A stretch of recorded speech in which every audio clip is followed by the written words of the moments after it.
let's get started. You're going to see a theme of this talk. So, yeah, let's get into this. My goal here is to scare you into rewriting your app using Fluo. So if you're on MapReduce and Accumulo, you're probably going to get hit down the line by some awful error of distributed computing that Fluo, the Fluo crew has nicely programmed all those little monsters and handles them for you, or at least as many as they can think of, which is probably more than you ran into already. So yeah, the other subtitle is your distributed analysis engine is giving you wrong answers, probably. Actually, hold on. Does this get into presenter view? Oh, it's just mirroring everything? All right, this is horrible. Sorry.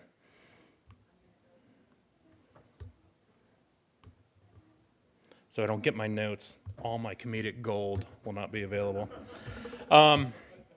So about me, yeah, I've been around in one way or another for a while. I did Accumulo when it was cloud-based, and then Accumulo when it was Accumulo, I guess. I worked on this thing, DataWave, which now has a new logo. Did you guys see that in the other presentation? I like it. Do you guys like it? No. And then Dave and I worked on Timely, which I guess is still around in some form or another. And although there's no talk on it this year, I should have done that maybe. And then my biggest contribution, which is also my least known to Accumulo, is this. It's AccumuloCraft. And this was me hooking Minecraft into Accumulo, because Minecraft is written in Java, so why not use Minecraft to control your distributed database? And it's out there. I'm willing to accept pull requests. My real goal was to be able to chop a block and have a tablet server die.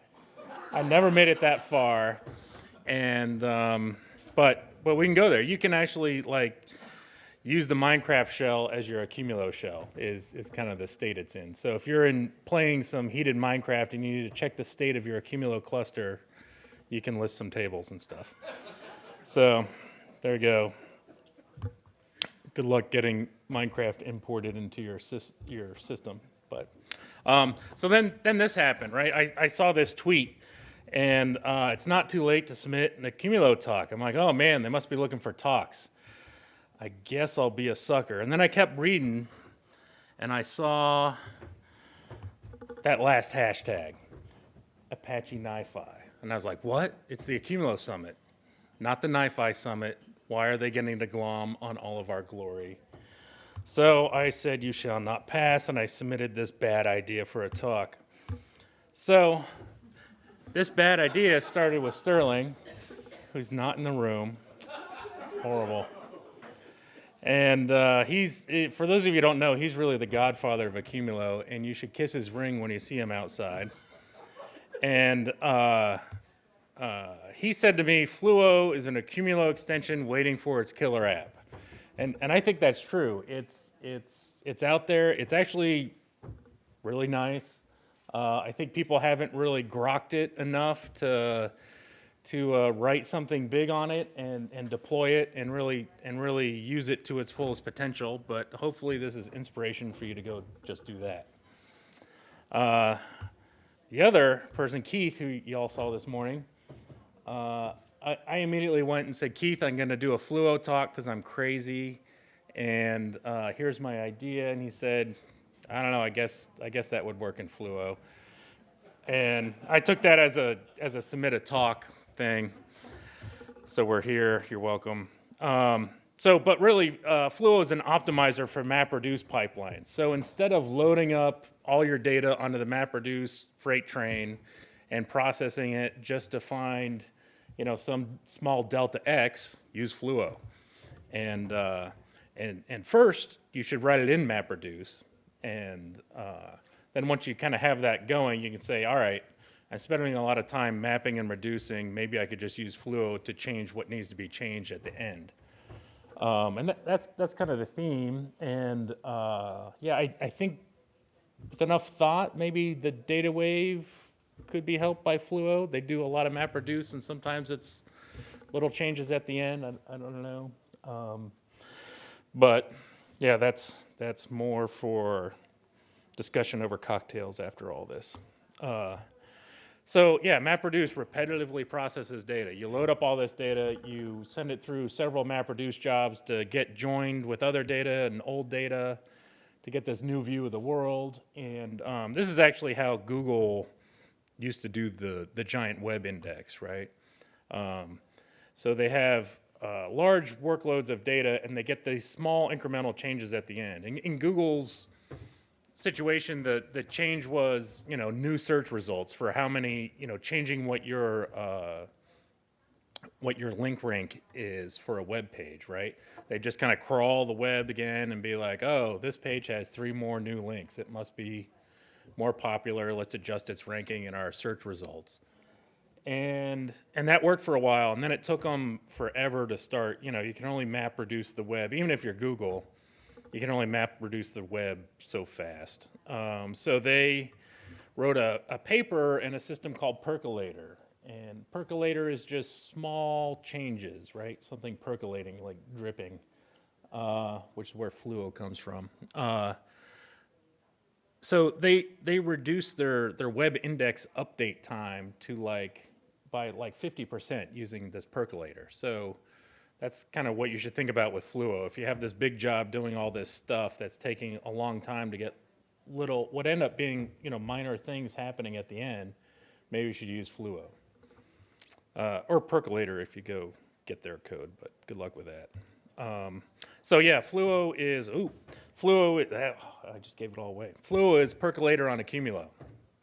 And really for those around in the early cloud-based days, you remember them dissecting the Bigtable paper to figure out how Bigtable worked. And every sentence was analyzed. And you'd be like, oh, I reread the sentence for the 1,000th time, and I think this is what they actually mean. And there was a lot of that going on. And then Fluo is basically like the result of doing that to the Percolator paper. They're talking to Keith and crew about it is interesting just to hear his history of reading and rereading this paper. I guess it's interesting for some people, but yeah, it's really analyzing it and finding out the nuances that are in those papers is interesting. So yeah, so my bad idea engine kicks on, and I lured you all in here to do Bitcoin on Fluo. And I'll be up front that this is actually a bad idea. It's not a bad idea. You can do it. It works, but we'll get to that later. So yeah, when I saw the talk thing, I said, let me combine my 2 favorite things, Bitcoin and Fluo, and I'll rope people into learning what Fluo is all about, thinking they're going to learn about Bitcoin. But we're going to do Bitcoin in 3 slides. So at the end, I'll be willing to show you how to transfer your Bitcoins to me. But other than that, you're going to have to just learn Bitcoin in 3 easy slides. So what is it? It's a peer-to-peer gossip network running across the internet, right? So there's messages flying around and consensus being, come about eventually, right? So it's kind of a crazy situation. But ultimately, it's a ledger of transactions, right? Like Alice gives Bob 3 coins.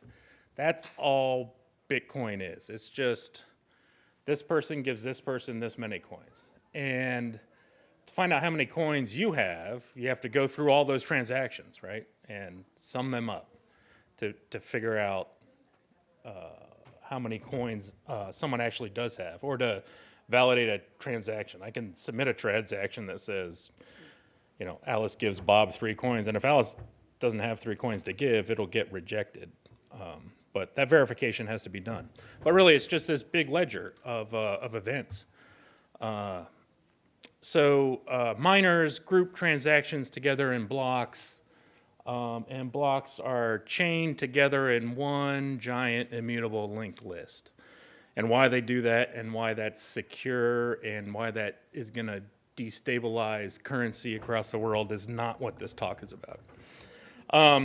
So just a quick visualization. Here's a bunch of transactions. Miners group these together in a block, and this is highly simplified, but they give it a, there's a previous block ID for the previous block in the linked list, and then they have this nonce, and then they basically run SHA-256 on this bad boy twice. And they run it and increment that nonce to change their hashes until they get a hash that has the appropriate number of leading zeros that blockchain is currently looking for. So it's this big race to grab transactions out of this peer-to-peer network, slam them together, and start hashing. And why they do that is because if you become the winner of said block, magically 25 coins appear and they're yours, right? So that's why miners are out there spending electricity to get free Bitcoin. And it used to be that you had a chance of hashing a block on your home computer with a GPU or something. But now it's gotten crazy and Bitcoin has gotten wildly valuable. So really people have ASIC farms running out there hashing it as fast as they can. And it would just be dumb luck if your computer happened to find a hash before anyone else did.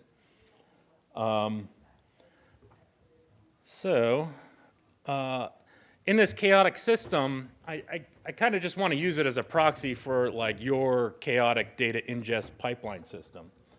And what happens here is, since it's distributed and peer-to-peer, like weird things happen. So here is the origin block of this whole chain, and then someone hashes a block here, and then people gather, that block is published around, and then people gather transactions and reference this block. And here, two miners reference this block and both came up with a valid hash. So it's a valid block, but it's not really valid until someone else references your block, right? And you create this chain of blocks referencing each other. So what happened here is these purple blocks get orphaned, and there can be bigger chains of orphaned blocks that form. So the longest valid chain is known as the definitive chain, and is what is the source of record for Bitcoin, for any blockchain, really. And the problem is when you're trying to generate statistics or wallet summaries, like wallet balances or anything, is that this situation can happen, and then like these transactions have to go away. There's no rule saying whoever created this block doesn't have some of the same transactions as in this block. So you can't double spend, and there's lots of weird add and delete situations that can come about, right? And if every time a new block showed up, you had to map reduce the whole new valid chain, or keep two copies of two potentially valid chains and two copies of potentially valid statistics, it can become like a crazy situation. So this is kind of where Fluo could help.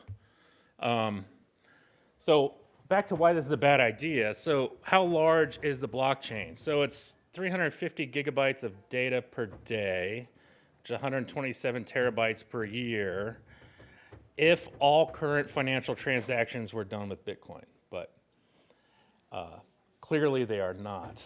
Did anyone pay for their conference today with Bitcoin? No. Oh, Drew, thanks. That was awesome. No, that's good. It's probably like 0.00001 Bitcoins, but or even less. But anyway, currently the Bitcoin blockchain is 186 gigabytes, right? So you can download it, you can put it on your PC, you can write code to analyze it, you can actually rip through it and calculate, generate indexes and all kinds of things and start participating in the network on your PC. And that's kind of how it was designed. And that's back to my other tome of wisdom here, Eric's wise words. And Eric's not here today, but he's been around. And he once said, I attribute this to him. Someone else might have actually said it, though. Perhaps you don't have an Accumulo size problem. And and that comes up a lot you think you have this good idea, you really know about a technology, so you throw it at it, and it's 100 gigabytes. Buy a faster SSD and just start ripping through that data and be done with it. But anyway, I've seen probably lesser things than Bitcoin done with Accumulo, and lots of talk about little quick starts, Drew DataWave, little single node things, and that's great for trying to understand APIs and stuff. But really, we're talking about big data, and you're not going to run into the kinds of problems that Fluo is going to solve for you when you're just running on a single instance on your computer. I mean, even while you're running the Fluo Uno project locally, if you start beating on your computer with a hammer, it won't develop the same problems you'll see in a distributed system. Like, your hammer strikes won't be that good. So yeah, what are we doing here? Distributed computing is an insane system, and Fluo provides sanity. That's kind of the one chart if you want to go home and tell your significant other about what you learned today. I want you to tell them this. And then give them the Fluo website, and the world will be a great place, I'm sure. So let's walk through a completely contrived example of using Fluo to fix what you might want to do in Bitcoin. So we have all these transactions that are out there. They've appeared in a block. So typically you'd have to map reduce and combine these aggregates into one list of aggregates, map reduce that to join it with some historical record of the current balances, and output the new balance. But what happens when you get these orphan blocks, or blocks show up at the same time? What do? Do you run two parallel jobs? Do you just wait? The typical Bitcoin thing to do is to wait. So if you submit a transaction, you see it in a block, what you really should do is wait until there's another block referencing your block before your transaction is, you're confident enough that your transaction is going to be part of that definitive chain of transactions. So what happens if you did this in Fluo is basically you can just write those transactions right into a Fluo client and have your balances updated as you go. And that's great for when you get this nice new block and you need to update your balances. But what happens when you get these faulty blocks and stuff? And Fluo really has, if you look at the Fluo Recipes guides, it really has recipes built in to help you deal with that situation. So you can build little state machines as to, this is a non-secured block, one that hasn't been referenced yet. And really what it does is let you build state machines and things that react to new data in a nice, sane way. So what does Accumulo call? The thing I always get into with talking to people about Fluo is Accumulo has the the transactional commit. What's it called? What's that? No. What's it called? Where you're it's like a transactional write where you can fail or not fail. Conditional mutation. There you go. So you can do a conditional mutation, right? And that's kind of part of the problem. But what that doesn't provide is like cross-row locking and stuff like that. So you can conditionally mutate one little thing, and Fluo uses that under the covers heavily. But Fluo also can lock across rows and across columns for you, and handle all the nightmares that come with that, and handle all the nightmares that happen when a tablet server dies and an iterator kicks back up and starts redoing things under the covers for you. And that's kind of like the key thing. So in Fluo, Fluo apps are single tables where all your data is written to, and then all your other statistics would also be just written into this table kind of in different rows. And the Fluo recipes have exactly how they do this and how to form keys to do this kind of thing. But basically, you would write to this transaction log portion of the table. I kind of think of them as virtual tables within a table. And you could think of them as different tables, but in Accumulo, they're all in one big old table. Doesn't much matter. But you have clients that write in new data, and then Fluo apps have observers that run on each tablet server, watching new data that they're programmed to observe. So you just have observers watching transaction logs, updating balances. You could have other observers watching the transaction logs and updating, block logs if you wanted to do block level statistics.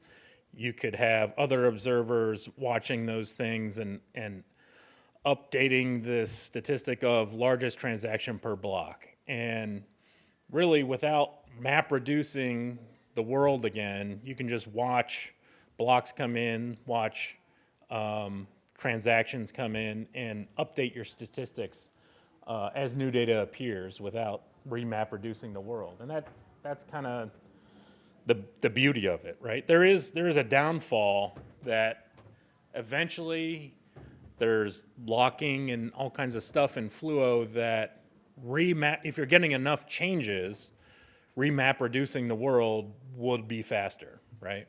And in the Google paper, they kind of suggest what you do is you map reduce things that have big changes, but these long tail, small changes, you Fluo or percolate, as they would say. So kind of the biggest websites in their index they would throw into MapReduce, and the small ones they would just percolate through. So there's a sweet spot between remap reducing and percolating. And then the other extreme of this is like stream processing, like Apache Heron or whatever, where you're doing everything instantly all the time. And if you can keep up with that, that's good too. But that's it. I really reference you back to Keith and Mike's talks at previous Accumulo summits for the nuts and bolts of Fluo. This really is just, I hope, an advertising campaign for you to get interested enough and say, hey, I have this huge MapReduce chain of jobs that do all this stuff. Jim says it's probably wrong. I think I'm an awesome coder, but maybe I'll go look at Fluo anyway. So here, this is from the Fluo website. This is kind of what's running in the world. You have Fluo applications running, and there's an Oracle there that is essentially just this giant one-up counter for transaction IDs and Fluo guts that hopefully you don't have to deal with, but it's running on a node. And then you have Fluo workers that run all these observer processes that handle the incremental updates, and then the clients that write new data to the tables. So really, you write new data and then you react to that new data, and that's really the key to Fluo. So best practices, I'm kind of a pessimist about things. Everything's going to fail. You should really think that, and it will fail. Trust me, things get bad. 0-byte files everywhere. Some of you will have those nightmares. All your actions to be idempotent. Is that the right pronunciation? Fluo is very transactional. You will get to retry. In fact, you will retry. So make sure things can be retried. And generally, that's doable with these kind of systems. If you kind of think about your delta changes correctly.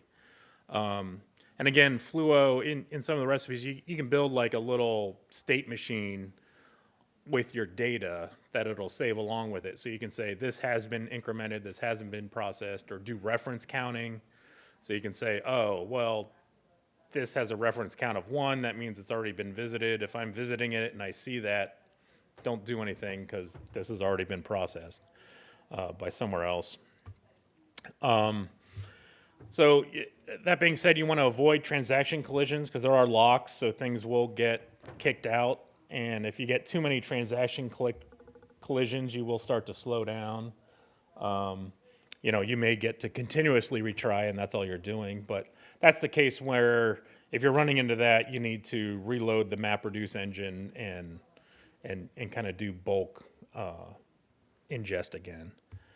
Fall back to MapReduce for huge updates, and use the Fluo recipes. I think they were a good attempt at trying to get the word out on how to use Fluo and when you might want to use Fluo, and this is just my attempt to promote any of that.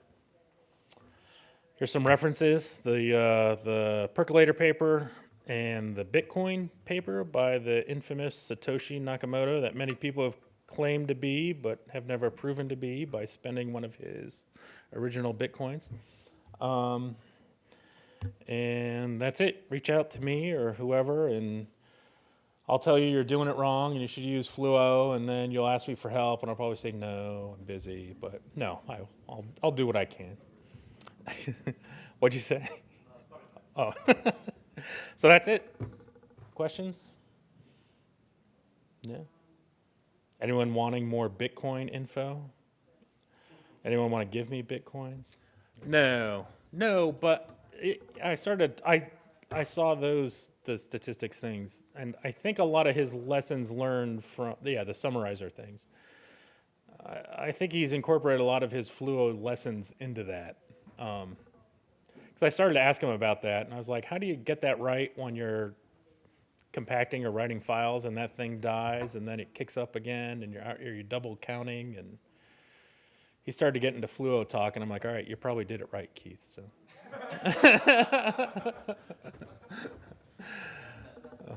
What's that? Well, the pessimism comes when I actually, bust it out and make it fail. Go ahead. I guess as long as they could all see the oracle, but my guess is not. So the oracle is this source of truth. So you don't get timestamps like you do in Accumulo. Fluo takes those over, and it has this guaranteed one-up counter business it does for transactions. And so if you had something running somewhere else, I mean, if you get a table to span geographic instances, can we do that in Accumulo yet? I don't know. We can get Accumulo to span HDFS instances, right? So if those, what's that? I would not call that spanner. I do not have that's what requires atomic clocks and stuff, right? Isn't that the Google thing? But my guess is no. But given enough money and inspiration, I'm sure we could get it to work. Okay, well, are you very inspired to do it? Okay. All right, that's it.